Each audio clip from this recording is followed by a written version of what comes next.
ګرانو کتونکو السلام علیکم. زه محمد سلمان همدرد د حق غږ پښتو چینل خبري لنډیز کې ستاسو قربا اوس تاسو پام را اړوم د مهمو خبرونو لنډیز ته.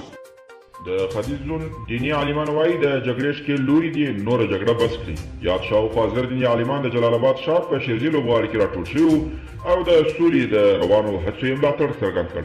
په ټوله نړۍ کې پر کورونا وبا د اخته کسانو شمېر نږدې 39 میلیونه کسانو ته رسېدلي او له 22 میلیونو څخه یې زیات ناروغان بیرته روغ شوي دي.